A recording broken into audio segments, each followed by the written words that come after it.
Salutations and shit, folks. Welcome to another episode of Travel and Shit, where I, your host, D. Carey, have an experience-based conversation that promotes the idea that travel is more than vacation. So to those of you that have been here before, thanks for rocking with the kid and welcome back. Shout out to Raven. I was actually going through the analytics and appreciate your support, sis. If you hear any smacking in the background, that's my co-host Binksy, my dog. She enjoys sitting in my lap so that she can feel a part of the magic that happens over here on Travel and Shit. So if you happen to hear smacking, promise it's not me. And if you would like to see the cuteness that is the puppy with all the juice, watch the podcast on the YouTube channel.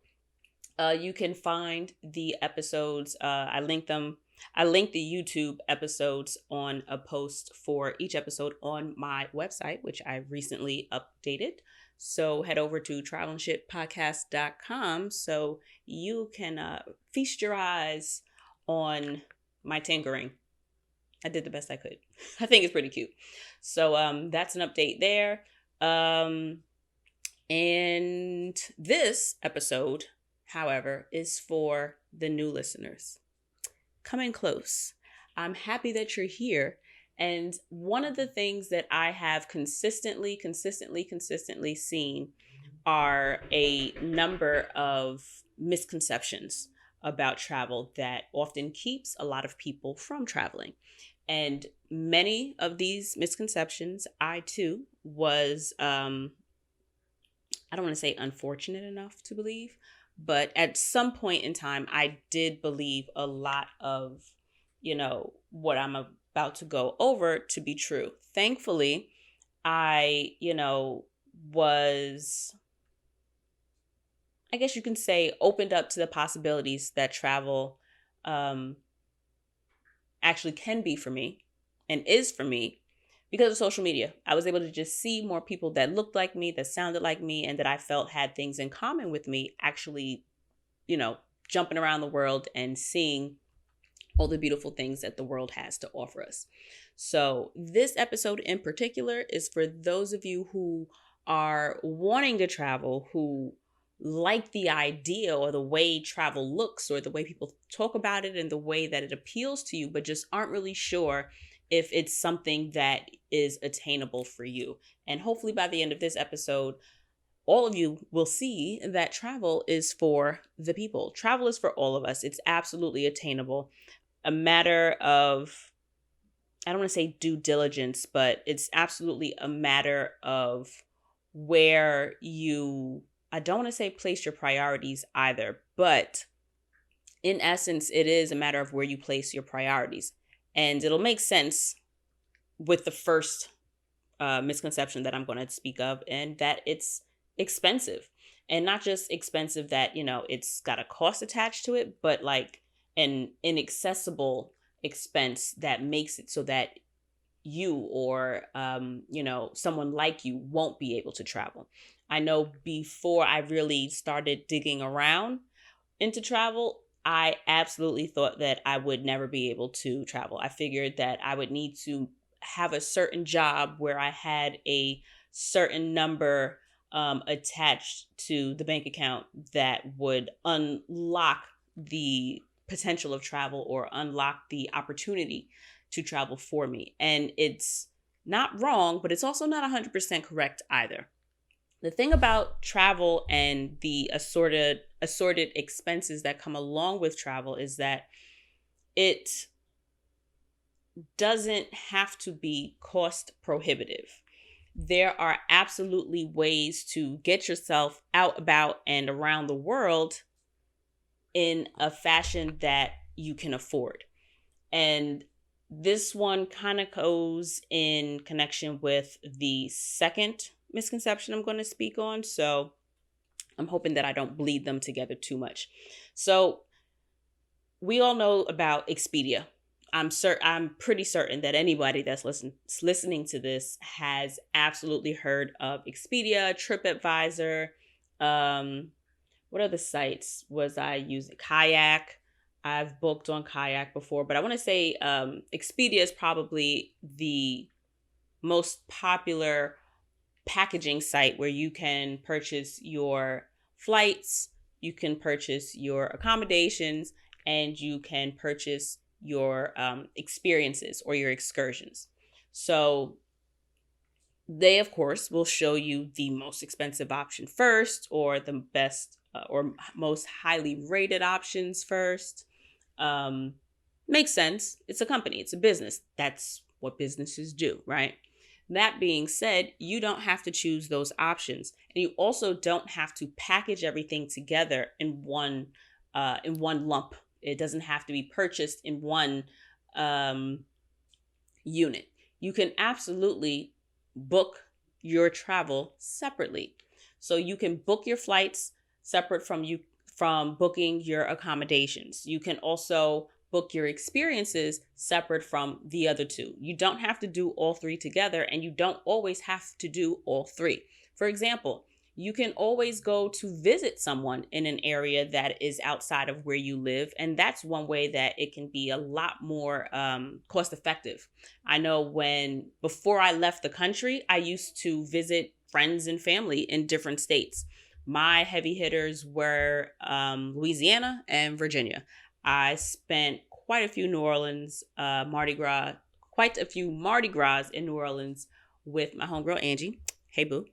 And I would often go see my cousin in Virginia. Generally, I would drive to Virginia, and I would always fly to New Orleans. And both times I would stay with my people for free. And so the only real cost that I had was transportation, whether it would be the flight or, the cost of tolls and gas. Other than that, my people kept me for free.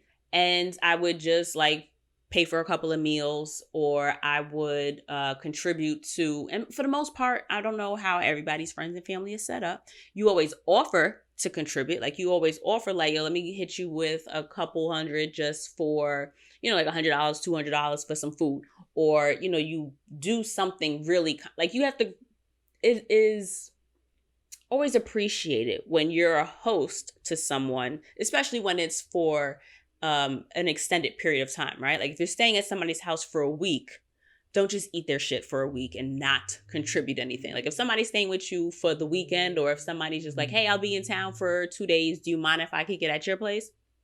I have cousins that come and do that with me, and I don't expect anything of them. But I remember one time my cousin brought a friend of his, and they stayed at my place for about 2 or 3 nights. And they ended up leaving me the airbed, I think. So I know that, oh, okay, well, I'm getting something out of this. I appreciate that. They made sure that they cleaned up after themselves. They didn't, they weren't disruptive to my neighbors, just courtesy, you know what I mean? Common sense. And for the most part, when you get along with certain people, or you have a certain, I don't want to say arrangement, but you have a certain understanding with your folks, it's really, really an option and an opportunity for you to get outside of your neighborhood and get somewhere else for the low.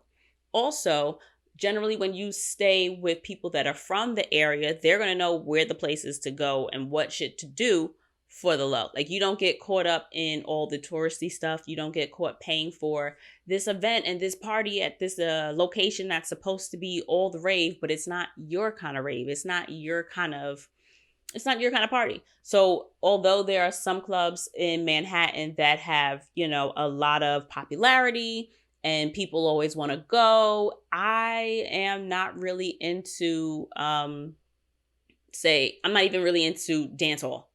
So although it may be the most popular club or venue, if you will, at a time, that's not for me. But if I'm going to stay with my cousins, or if I'm going to stay with my homegirls, they know that I'm more of a lounge. I'm more of a mom and pop shop, a kickback kind of spot, someplace quiet. The average age of the crowd is maybe mid 30s, maybe 40s. And everybody's there to have a good time. Nobody's doing that judgy thing where they stand on the wall and kind of just stare at you just because we're all outside. We don't leave the house to go sit someplace and just watch. We're either going to go sit and have our drinks, or we might dance a little bit. Everybody's an adult and everybody has a good time. And when you visit friends and family that know your personality, they know to bring you someplace where You're going to, one, stay on budget. You got to make sure you put that out there. And then two, they're going to help you do something that is going to be better suited for your personality and the shit that you're actually into, right? So that saves you money right there, because you're not wasting money on stuff that you are going to end up not really enjoying just because it's popular and it's not. I actually touch on that in my travel planning course, which is available at my website, travelandshippodcast.com. You go to the little shop section and scroll to the link for the website, and you can purchase, for not even purchase, you download it for free. It's a free download.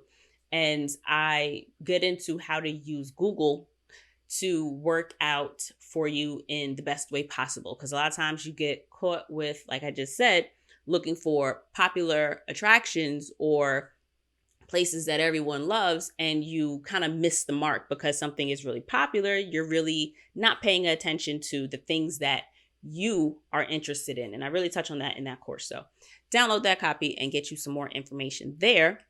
And also, when you travel and visit people that you know, a lot of times they'll come pick you up from the airport. Don't forget that a lot of times that is also I don't want to say a large cost, but it's a cost that a lot of people tend to forget is associated with travel. Like, once you get someplace, are you going to take the bus, the train, or some other version of or variation of public transportation when you get to a destination? Or are you going to have to take a taxi?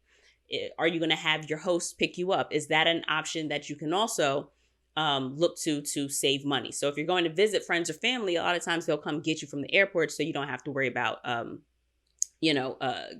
paying for a train ticket or even paying for an Uber to get where you're staying. So that's all dependent on who you're going to stay with. Obviously, if they don't drive, figure it out. But just something to consider, that there are a lot of different little, I don't want to say shortcuts, but there are many things that you are able to get around having to pay for when you are staying with people that you're cool with. Also, I think I'm just going to jump to the second one, and then it'll flesh itself out a little bit more clearly. Travel doesn't have to be excessively glamorous. I think that because many people get so caught up in all of the IG and Facebook and, travel blogs, where we of course appreciate great photography, great content, and it's beautiful. There are incredible things to see around the world. But many times, a lot of what is highlighted and consistently featured in a lot of, these, I guess you could say, content channels are the huge, not the huge mansions, but the really high-end housing with the private pools that have an outlook over the rainforest, or the infinity pool that has, an incredible view of the mountains in the background, or completely secluded and isolated houses where you've got, maybe house staff. And we've all seen those really, really wild, fly, dope IG posts, right? And it's beautiful. We all deserve to experience luxury in our lives. However, if that ass is on a budget, it can make you feel as if travel isn't accessible to you when you're consistently seeing shit that is out of your price range. When I tell you I've had some of the best times being a basic bitch, I promise you can have so much fun doing the exact same shit that you do at home while you're on vacation. You don't always have to upgrade to a suite. You don't have to, have an entire house to yourself. You can absolutely spend $16 a night, stay at a hostel, and explore a local community by just walking the fuck around.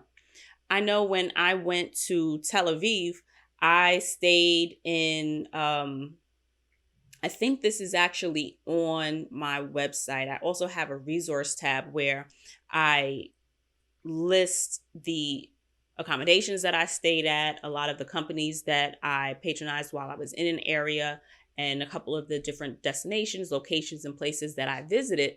while I was there that, made for a good time, if you will. So, that being said, you don't have to stay in luxury. Stay where that pocket can afford. Count your coins and book accordingly.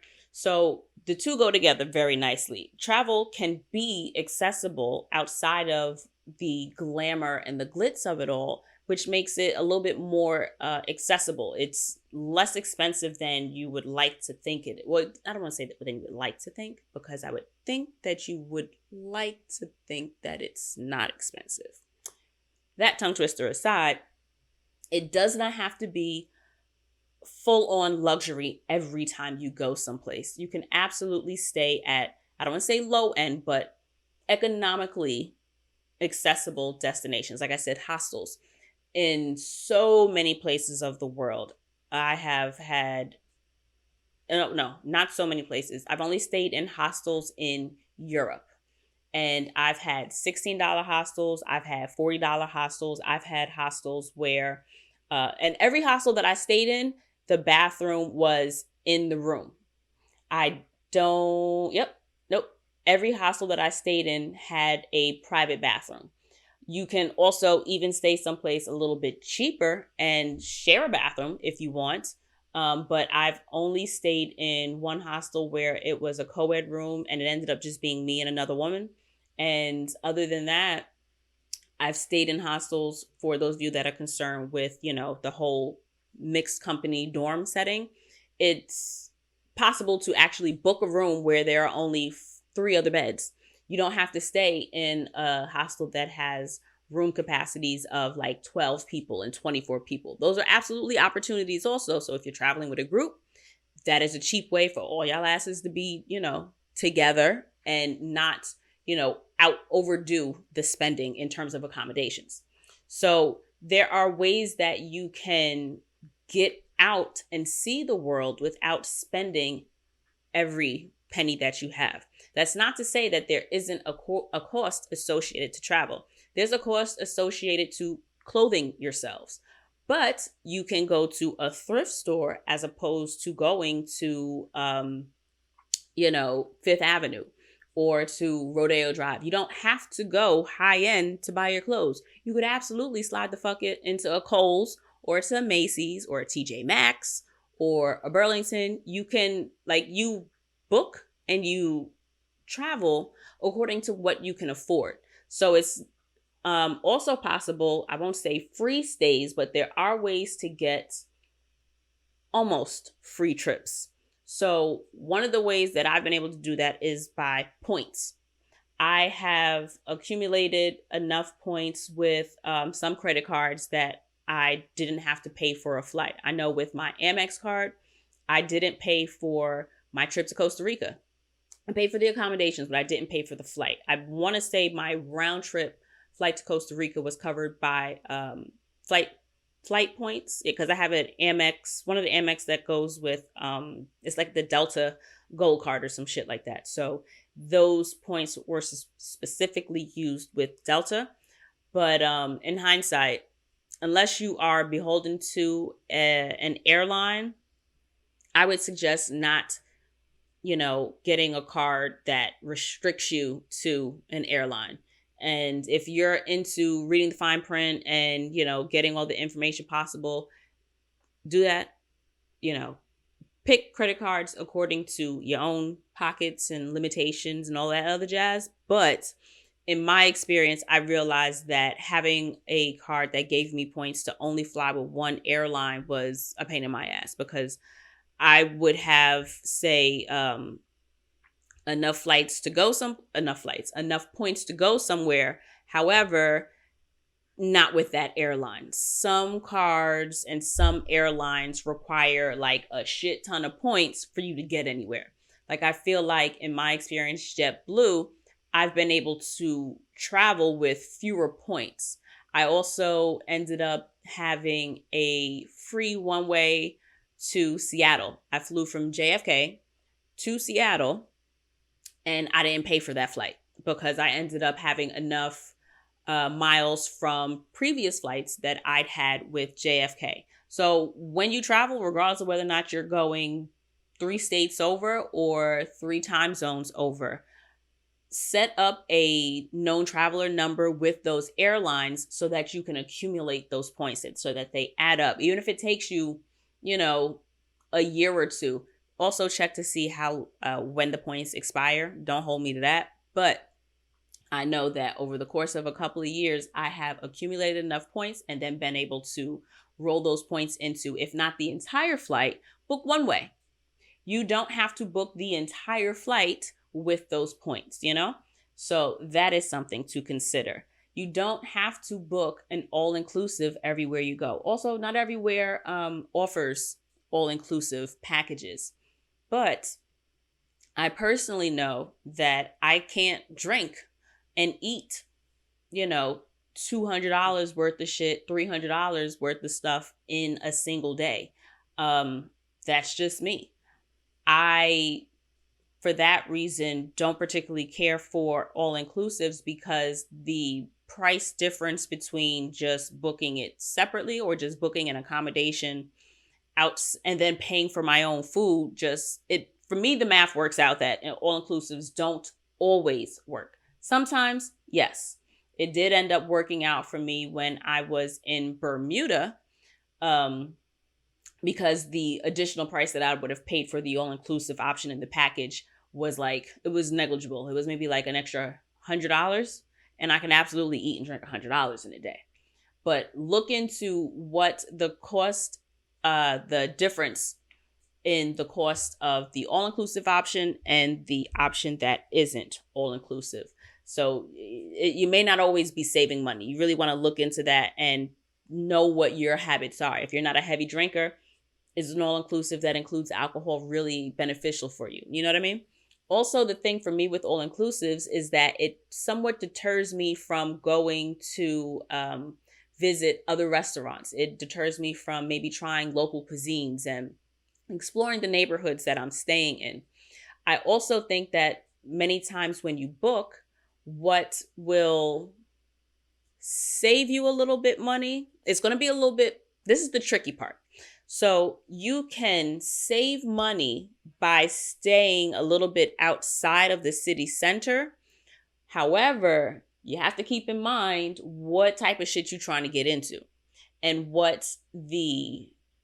how you're going to navigate an area is going to be. I like staying someplace where it's very walkable or they have access to public transportation.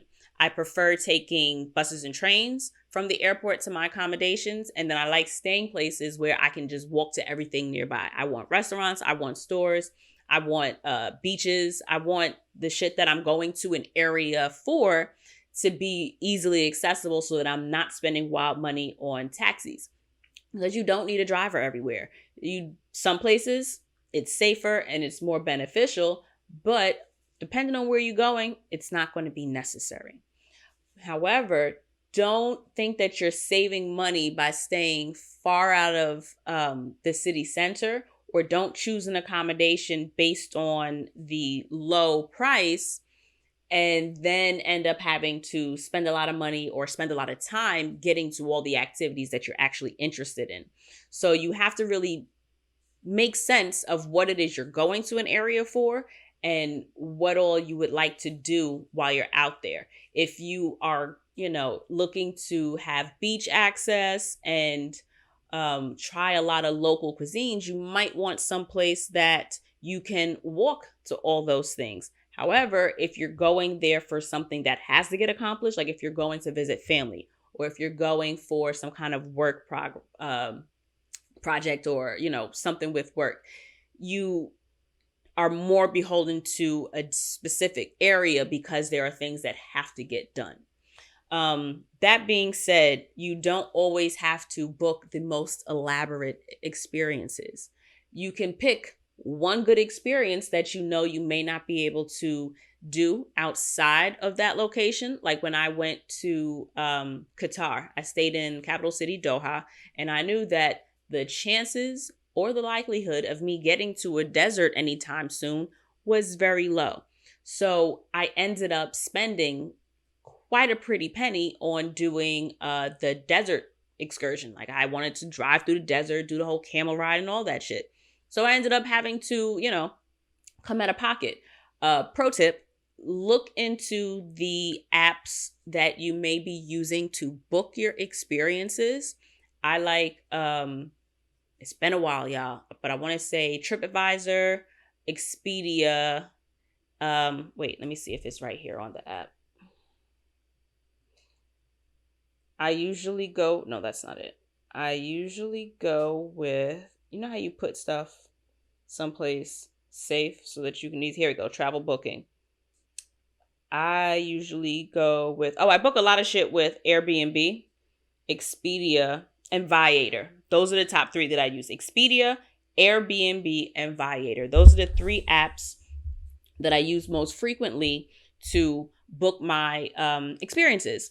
And what I've learned the hard way is that a lot of times you have a specific window with which you can that you're allowed to book. So if you're going to be someplace Monday through, let's say, Friday, and you need 3 days in order to book an experience, don't wait until Thursday to book something for Friday if they'll only let you select an option that's 3 days away. So hopefully, to make it make sense, I'll say let's just say I got to Doha on Monday.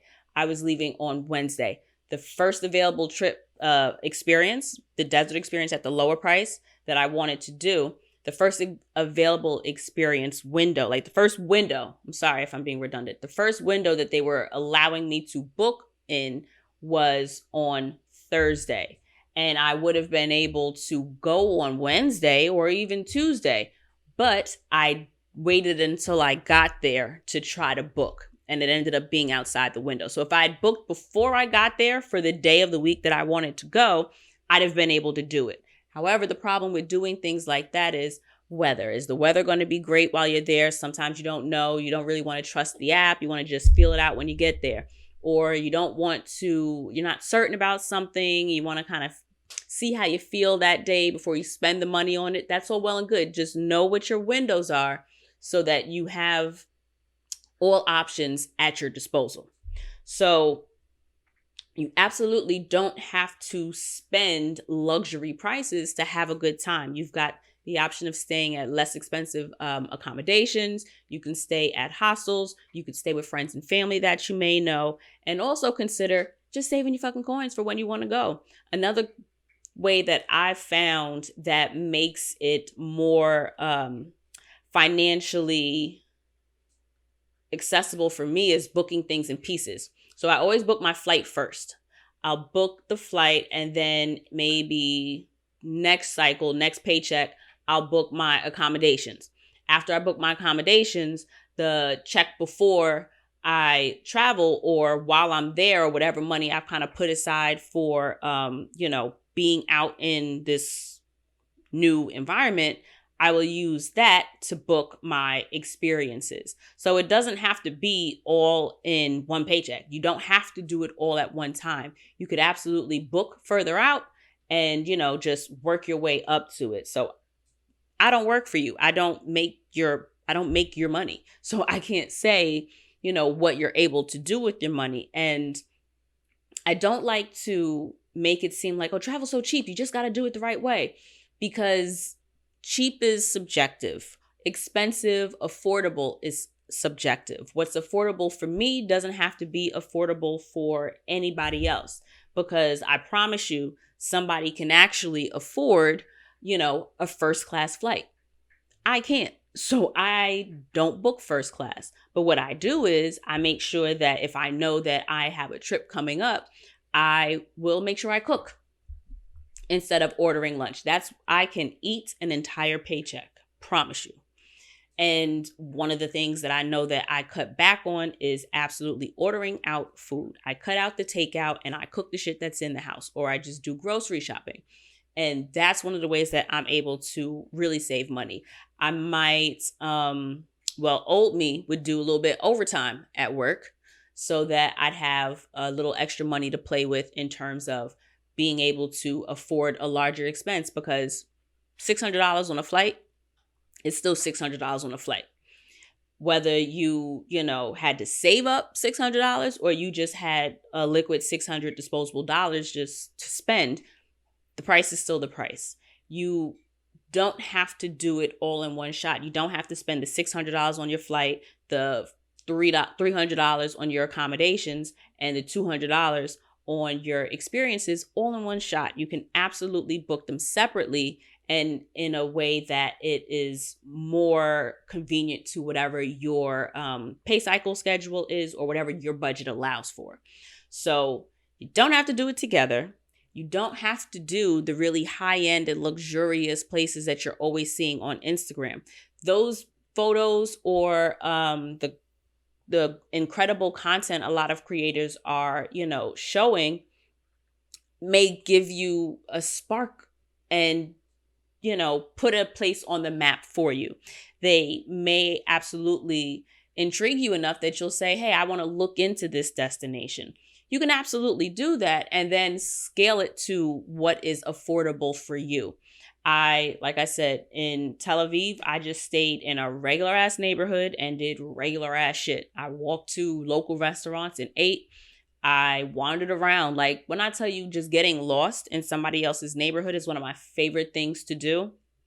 I promise it's a lot more fun than it sounds. I don't like doing it at home.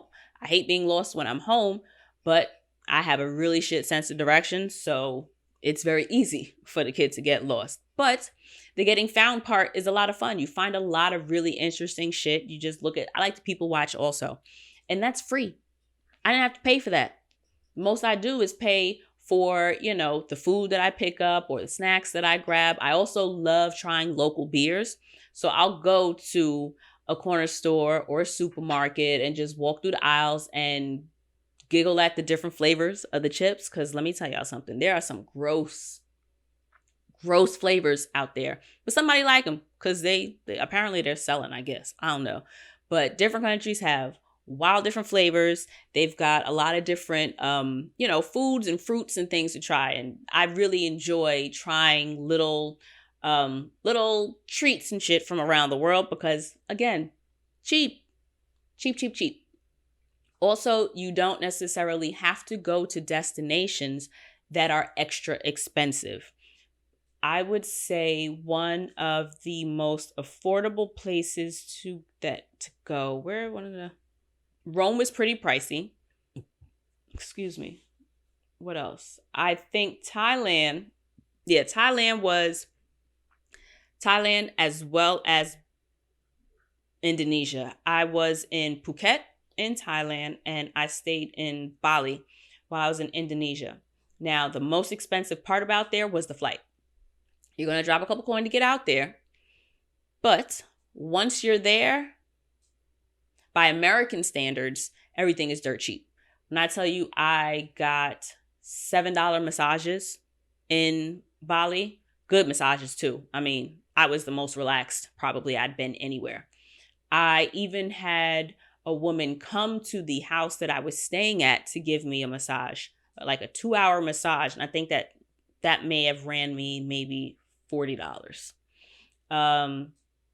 In Phuket, I'd say I bought like a couple of, cheap little outfits, just little jumpers and rompers and dresses and shirts and shit. Those were all really inexpensive. I was most impressed with the tattoo price. Like I ended up getting a relatively large tattoo on my forearm. I have a travel sleeve.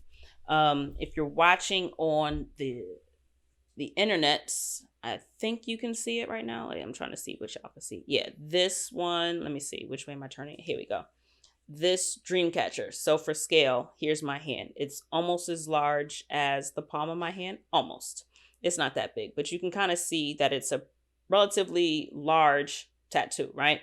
I think I spent $120 on it, which if you get ink, pennies, bruh. That's pennies, okay? So yeah, Southeast Asia was probably the least that I'd spent. And the food, I mean, full on meals, feast, really, really inexpensive. So once you get there, realize that your spending is basically dependent on you. You don't have to buy a million, you don't have to go to Paris and buy designer handbags. You don't have to. Is it an option? Absolutely. But you don't have to go someplace and drop wild bread. You can absolutely do some of the cost effective things that you do at home while you're abroad. These are, it sounds like duh, because duh. Sometimes if you don't have somebody remind you, like, you don't have to be extravagant, you don't have to be, luxury at every turn. Yes, these are still fun and enriching and really exciting trips. I promise you, you can stay on budget, whatever that budget you're going to set for yourself is, and know what it is you want to do while you're in an area, because that absolutely allows for you to prepare for that in particular. I know that the Northern Lights was a phenomenon that I absolutely wanted to see in my lifetime. So when I went to Norway, that was my major expense. It was cold as fuck when I went, so I didn't spend too much time like exploring around the area. And on that trip in particular, I was only in Norway for, I want to say, 2 full days. And the first day I kind of just hung out in the house because one of the days was a Sunday. And apparently where I was staying, that area, everything basically shuts down on Sunday. I think if I'd gotten up early enough, I could have taken like a tram and gone into the city. But at the time, I just wasn't interested. You also have the option of just chilling at home, if you will. And home being whatever accommodation you decide to stay in. Sometimes just laying up in the bed or laying on the couch or looking out the window in another area is fulfilling enough. It's just the idea of reading a book someplace else. I know I had the radio on and, I checked in with friends and I did a lot of just the dumb shit that we waste our days with and fill our time with at home. You can do with an entirely different view. And baby, I had a view. It was beautiful. I ended up staying in a really, really cute apartment. So it was really nice and comfortable just being inside. And on the second day I was there, I ended up spending about, I'd say maybe $150 to $200. It may have been. That was the one expense that I had. And I went on a trip that did like a bus ride around, I won't say the country, but it drove around looking for the Northern Lights. So it's called Chasing Lights. And I absolutely have links to that on the website as well. And what I liked about this tour guide, this tour company in particular, was that they didn't just hit like 2 different spots and say, oh, well, I'm sorry, it sucks. It's not here. We're not able to see it at this location tonight. Womp womp. But you can come do it again tomorrow and we won't charge you.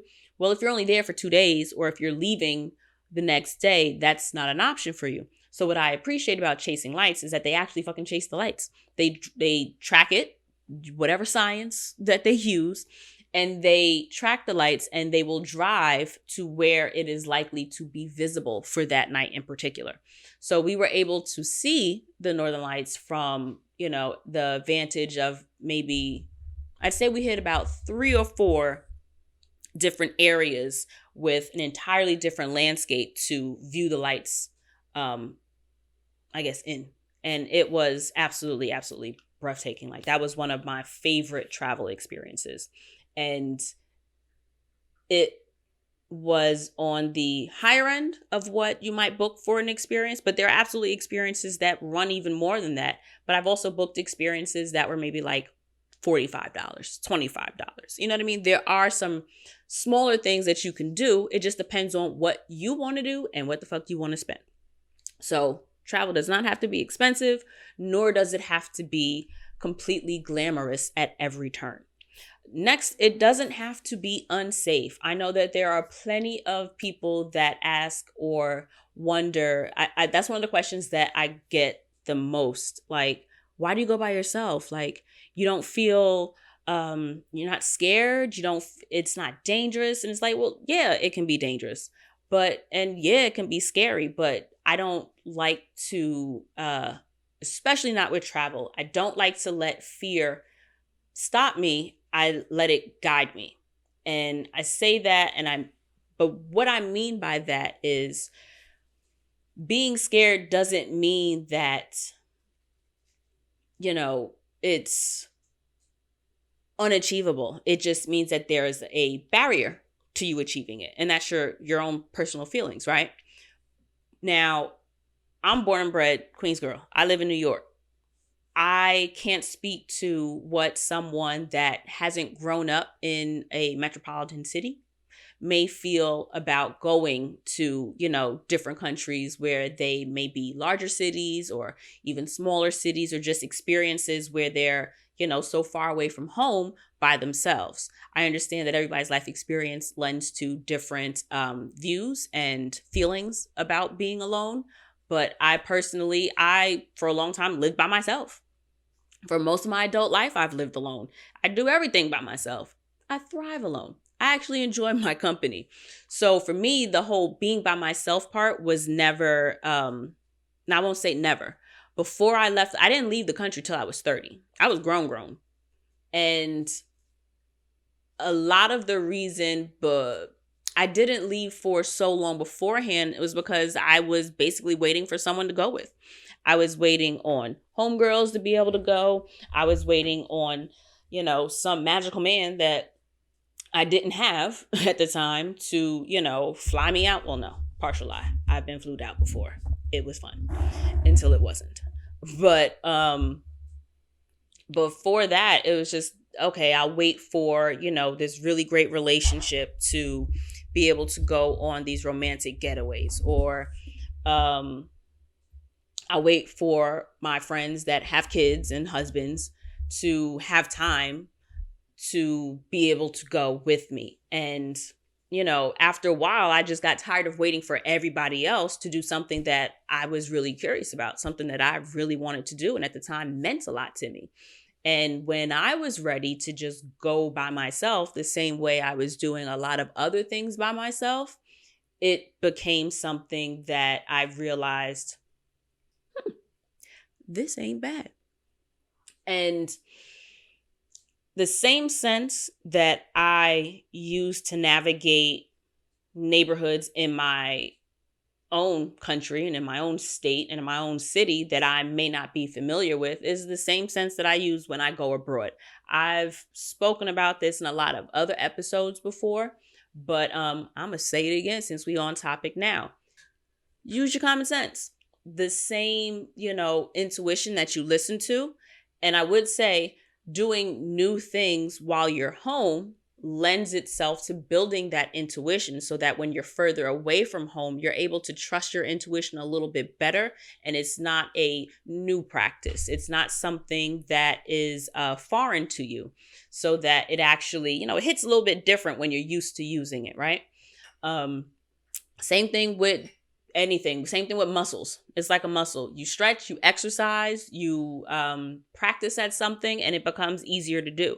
So I think that when you are more familiar with uncertainty, because you tend or lend yourself to trying new things and new experiences while you're home, it makes it a little bit easier for you to, take in that same excitement and a little bit of fear of the unknown abroad when you're even further away from your comfort zone, that is. So there's danger everywhere. It's not that there's some magic formula or some that you have to. And of course, when you're booking your accommodations, read the reviews. I know that I personally prefer Airbnb.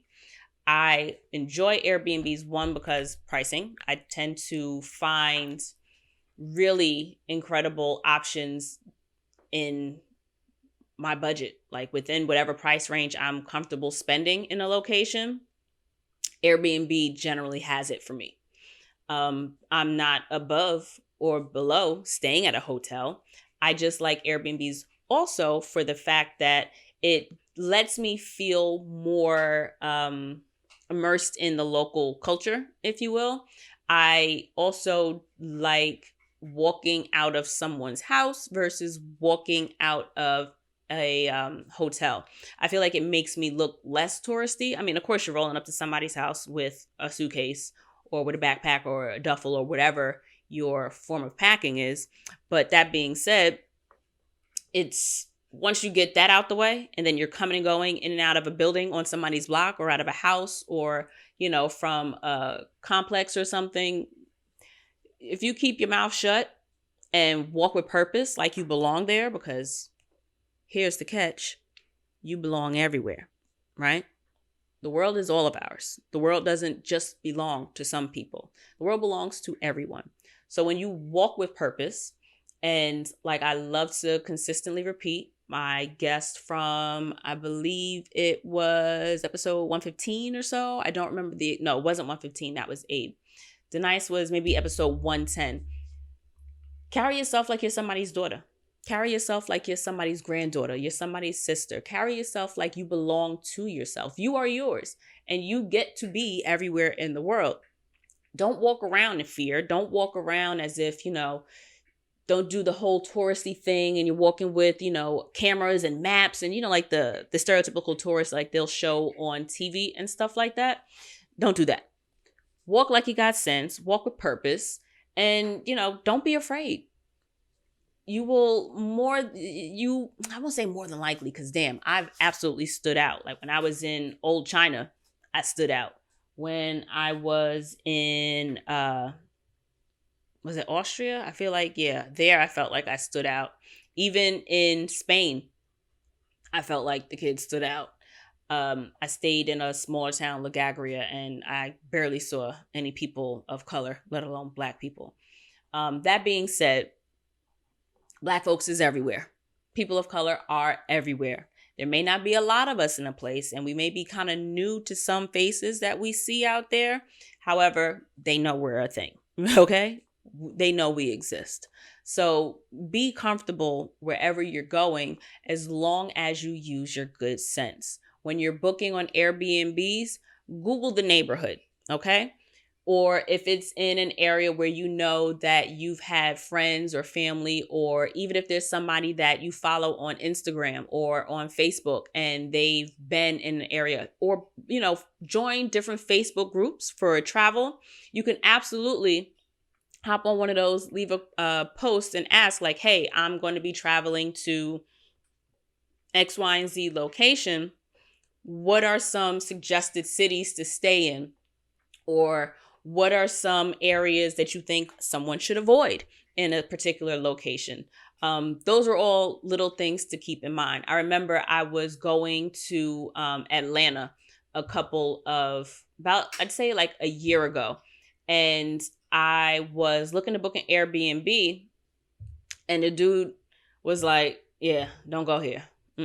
Not there. I'm just like, oh, it looks wild, nice. Like the place is beautiful. And he's just like, yo, you're forgetting this is Atlanta. Everybody's got granite countertops, central air, and, a beautiful layout. But there's an empty lot across the street with wild crackheads, sis. Like, don't do it to yourself. I actually live 4 blocks over and I pass this street every day on my way to work. You don't want to stay there.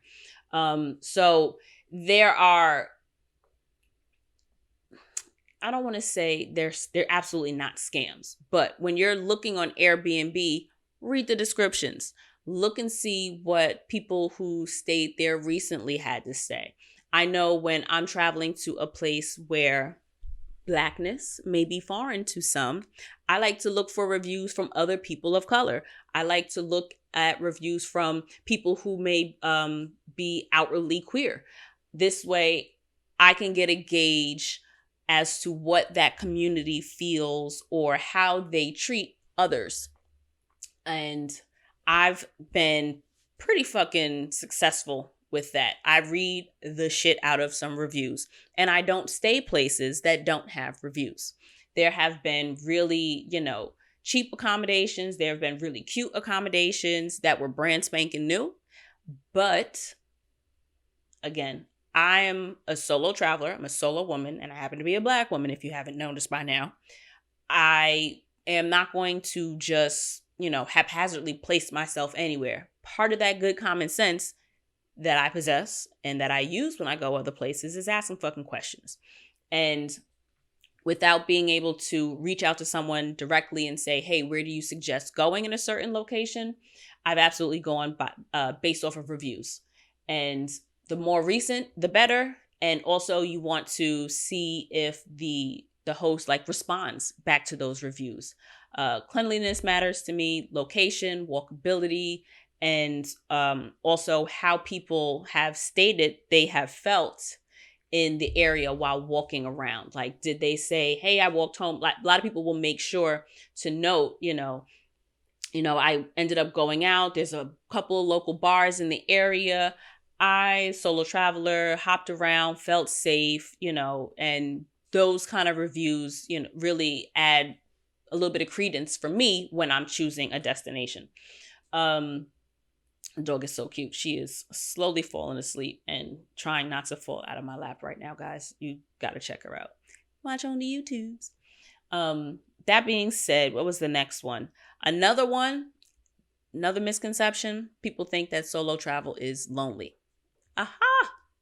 Psych. It's not. Mind you, when I'm home, low-key a hermit. I don't really go nowhere. I don't do shit. I'm always in the crib. And that's okay with me. I don't want to say I'm an introvert, but I'm absolutely not an extrovert. I guess I'm more of an ambivert. I have more introvert qualities, though. I get energized and I'm refreshed by spending time by myself. You're not going to put me in the middle of a party or in a large crowd and I'm going to, feel, I'm ready to tackle on the world. For me, it's more like, this is too much. I want to go. So it is quite baffling, even to myself, that when I travel, I tend to be a little bit more of an extrovert. I find myself more willing to talk to strangers. I find that wherever I go, because let's just say this, clearly, I know how to talk. I have no problem speaking, right? I am confident in my voice. I don't mind. I'm not afraid or fearful of, conversation. I just don't particularly care for small talk in normal settings. But some reason, baby, when it comes to being abroad, I have no problem picking up a conversation with someone that looks interesting on a tour bus in the seat next to me. I am not necessarily lending myself to empty banter or chatter with someone that doesn't look interested in having conversation. You absolutely got to read the room. But I've found that making friends while abroad is pretty easy because for the most part, there are going to be solo travelers on a lot of the shit that you do. And what I've also found to be like the perfect cheat code and wild clutch is being the only person on an experience. That I think I won't say that I've gained more from because I've made some really cool friends from different experiences around the world. Like Cuba was a good one.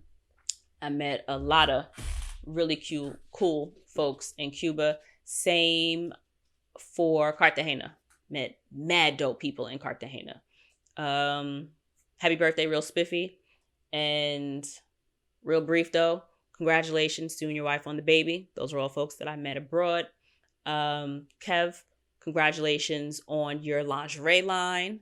I want to say those are the top 3 that I'm remembering right now. But I've also gotten pretty cool with quite a few of my, I guess, tour guides or experience leaders, if you will, in Guadeloupe. I was the only person on my experience with Kat and Ben of Surf Guada.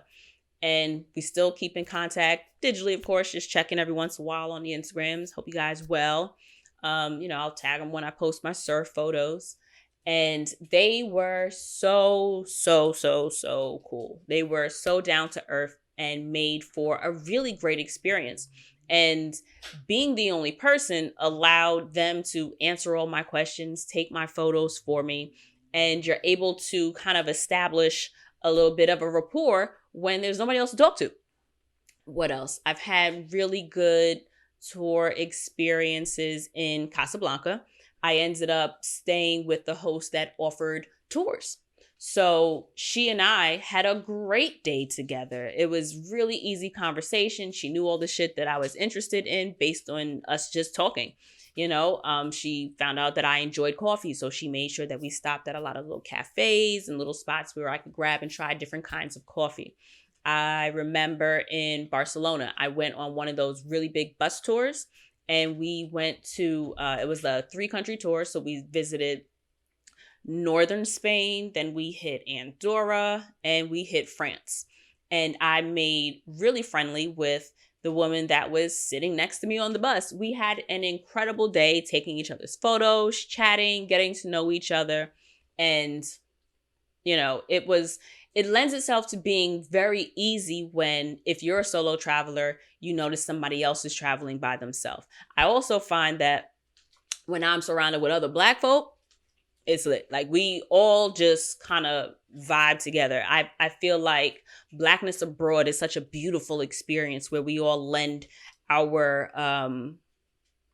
personalities to each other and just really tend to, I'd say we hit it off much more easily than, in my experience. I've always been a lot more welcomed and a lot more open to conversation, or been better received to conversation from other people of color while I've traveled. That's just, it is what it is, especially other Black Americans or Americans of color when we travel. I feel like there's like what's the word I'm looking for? It's like a unspoken understanding that we looking out for each other. You know what I mean? So that's one of the really cool things about being like Black travelers and travelers of color, just being around the world and just seeing like, oh, I see you, sis. Like, I see you, bro. Don't worry about it. Like, you need someplace to sit? I got you. Like, oh, wait, hold on. We missing somebody. We waiting on one more person. Like, we tend to, in my experience, we tend to look out for each other. So travel does not have to be lonely. And it doesn't have to be, also, if you don't want to talk to other people, you ain't got to. You are the adult. Like, you don't have to speak to people that you don't want to speak to. So it can be as sociable, or as, I'm just going to say, reserved, or as solo as you would want the trip to be. But that's absolutely up to you. But it doesn't have to be lonely. It doesn't get boring. You generally still got your phone. So if you have a down moment and you want to reach out to somebody, or if it's someone that you want to check in with or speak to or entertain yourself with, call your homies, text your friends, text your families, ask them questions while you're there. You can also, scroll the socials to see what all is going on in the areas that you're in. Another pro tip, a lot of places will have expat groups. So if you are Canadian and you're going to, I don't know, Istanbul, look and see if there are Canadian expat groups. This way you can link up with other people who share cultural norms as you do while you're in these other locations. It may be as simple as, hey, where do you guys like going to have coffee? Or where do you guys like to find the best poutine? You know what I mean? Is that how you pronounce it? I'm pretty sure that's how you pronounce it, like poutine, right? Yeah.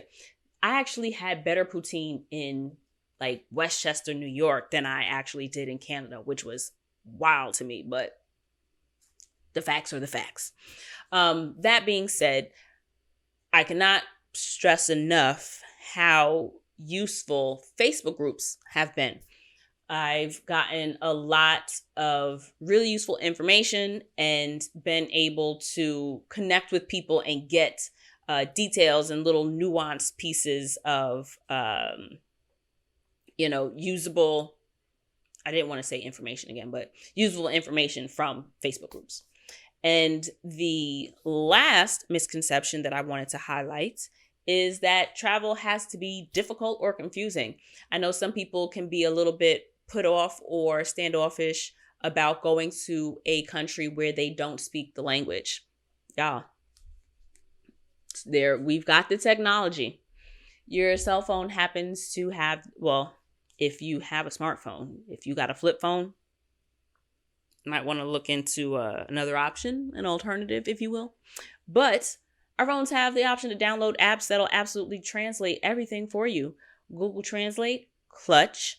I believe, yes, it still has the option where if you click on the little camera feature in the app, it'll translate pictures for you. So if I used it in the grocery store in Norway, you would think that it would be very easy to just shop by eye. Okay, I want this, I'll eat that, I'll eat this.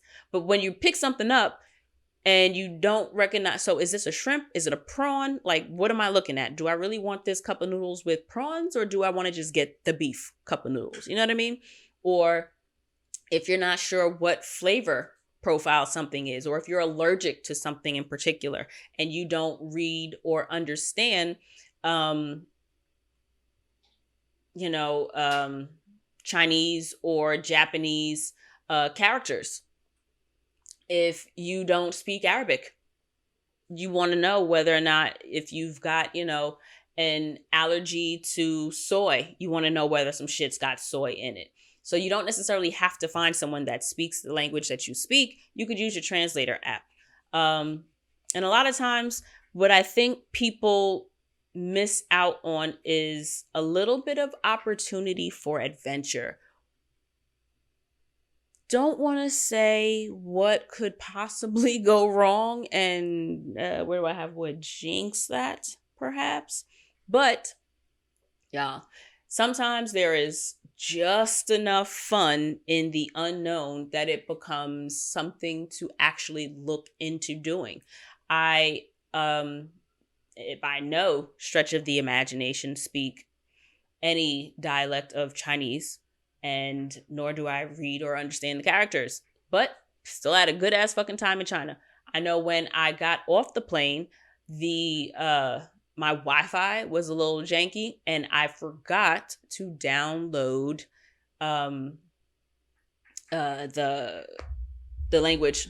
Another pro tip: download the language before you get there while you have Wi-Fi. So if you're going someplace and you know that they speak Greek, download Greek on your app before you leave.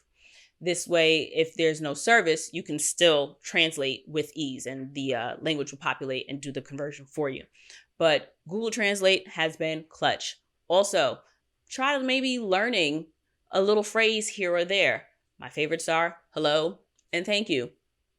A lot of people will be a little bit more willing to assist if you show a little bit of effort in trying to communicate. Don't expect that everywhere you go, people are going to speak your language. Also, a lot of times you forget that people are people and people are going to people. I've found that a lot of people are really actually willing to help you if you just ask for help. A smile is universal. Pleasantries and niceties aren't generally, really confusing for a lot of people in different languages. So if you consider smiling, do the little hand up like, hi, you know what I mean? Point to your phone. I want to translate. A lot of people kind of pick up what's going on, and they understand, like, if you're saying hi in English, that's another catch that I do. Even if I'm at another location, like if I'm someplace else, I'll sometimes say hi in English or hello in English just to, gauge whether or not they're going to respond to me in English and see if they speak English. Also, if you do have certain food allergies, it can really be helpful for you to learn what those words are, or at least write them down or copy them or take photos of what that is. Like if you're allergic to chicken, figure out what the symbol for chicken is or what the word for chicken in that language is, so that when you're going to find your foods, you know how to scan and find, not going to order this, not going to order that. This way, you're not reliant on someone else to tell you that something that could really, hurt you or make you sick or whatever is in the food, because God forbid you ask them and they think you're thinking something else and then you're fucked. So consider that Google is Google all around the fucking world. You may need to download, I want to say it's a VPN. I think that's what it is. It's a VPN. I know in certain countries like China, there is restricted access to the internet. So depending on the destination, look into that in advance, because it's usually, you can do sometimes free trials for different services that'll offer that, and other times it's just relatively affordable. You might be able to spend $20 for a VPN and for the week or whatever that you're going to be in this location, even if it's just a day.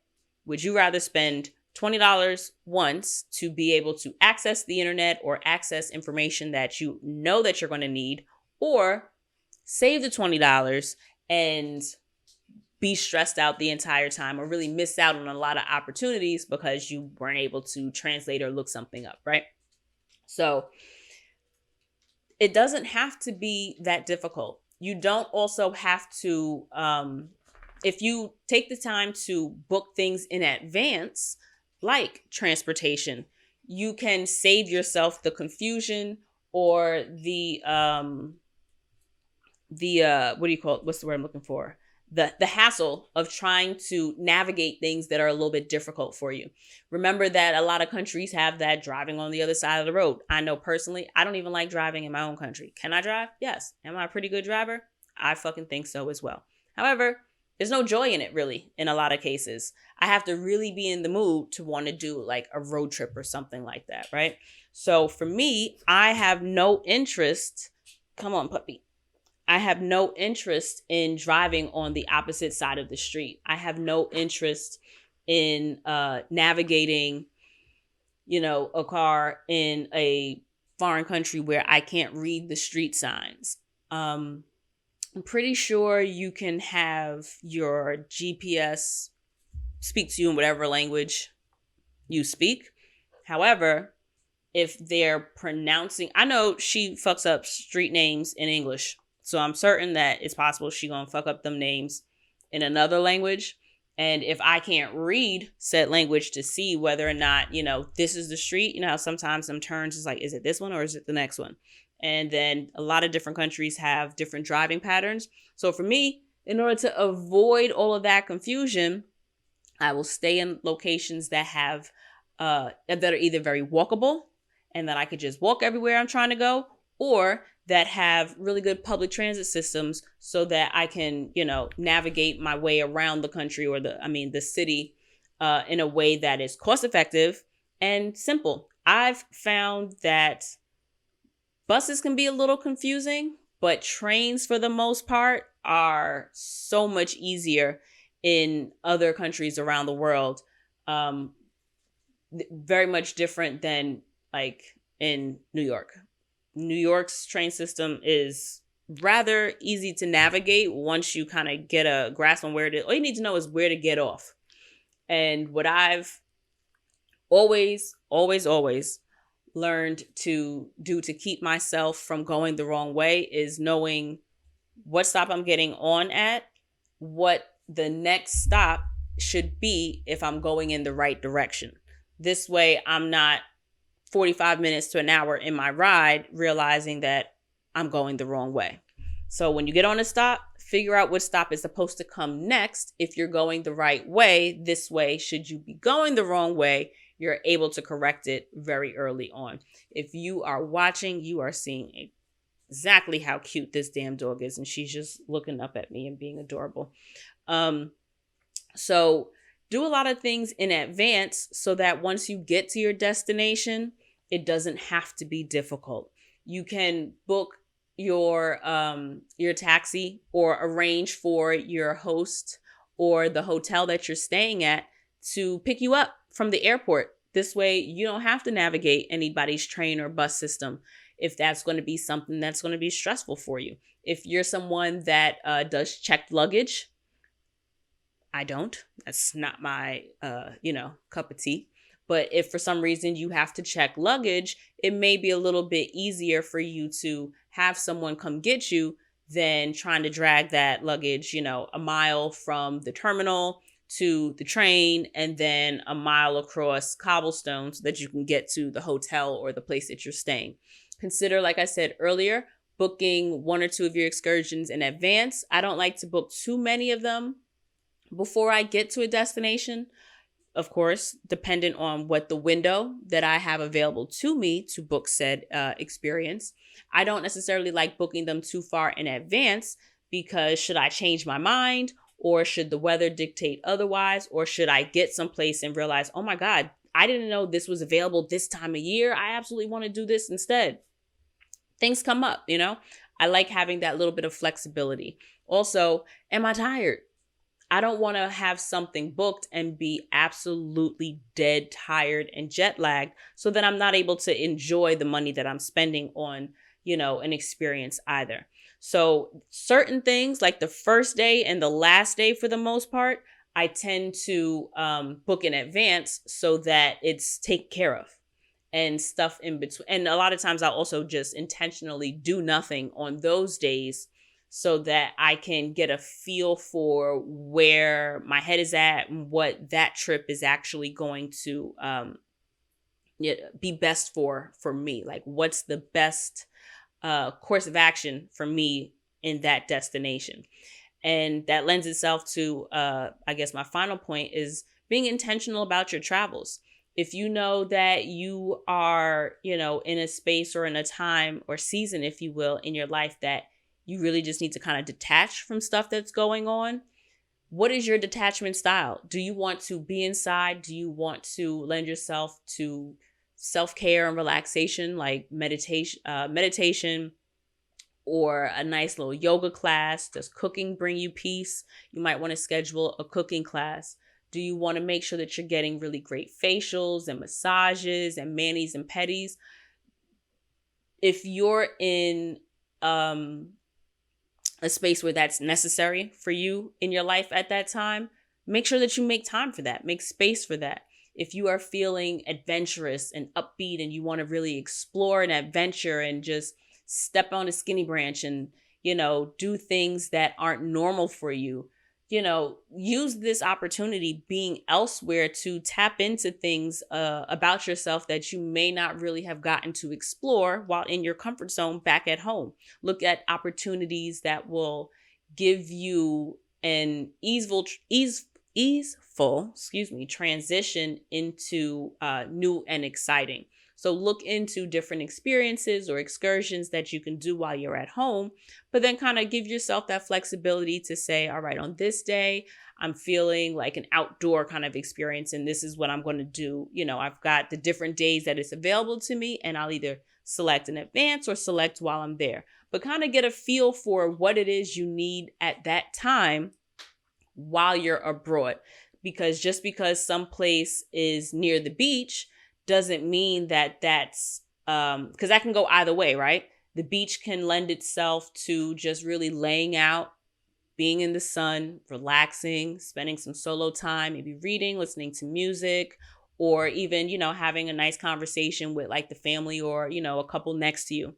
Or it could lend itself to snorkeling, scuba diving, a really cool excursion like, swimming with sea lions or swimming with mantas, and, a yacht party, or, you know what I mean? Like, so the beach can have different opportunities in store for you. You just have to really tap in with yourself, check in, and see what's going to serve you the best at that time. And I feel that when you are aware of what it is that you need for yourself to enjoy a trip, it becomes a little bit easier to navigate when you have those things in mind. It kind of sucks to get there and kind of feel like, I don't even know what I want to do. And now you just spent 2 days trying to get a feel for what's going on. And now you only have another 2 days before you got to go home.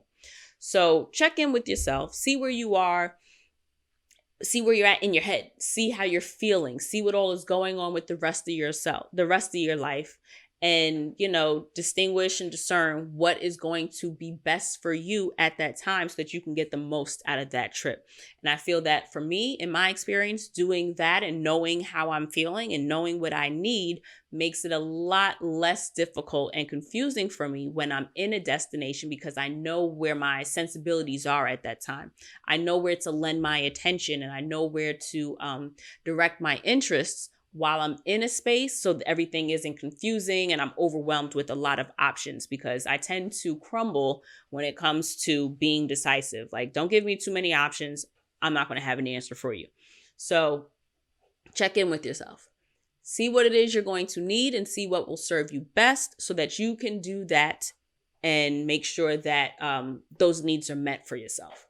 So I hope that you all have enjoyed this episode. I hope it gave you a little bit more reassurance that travel is for you, that the world has so much more for you to experience than what's right here at your doorstep.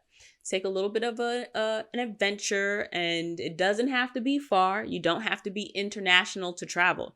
If you live in Jersey, visit Connecticut. If you live in Texas, maybe visit Louisiana.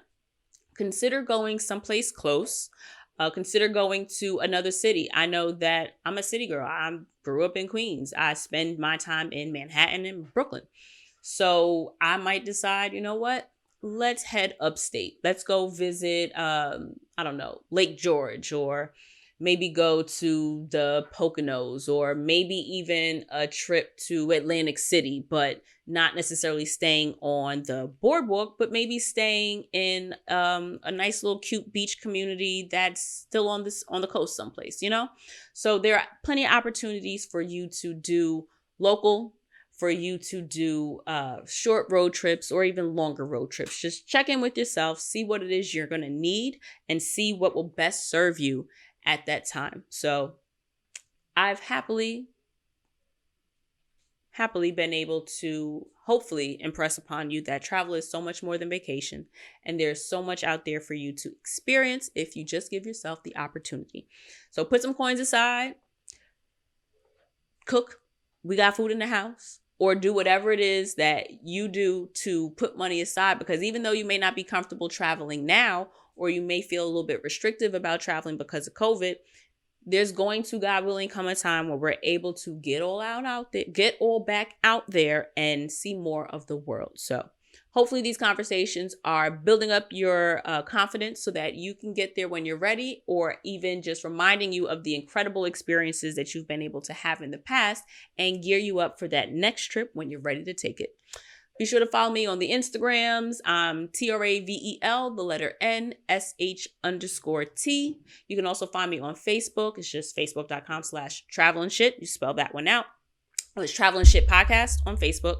And you can also go to travelandshitpodcast.com for merch, to download your travel planning course, and to get a lot of good resources that I have up there, and just more information on me and my travels, and how I think the world is an incredible place that has a lot of opportunities available.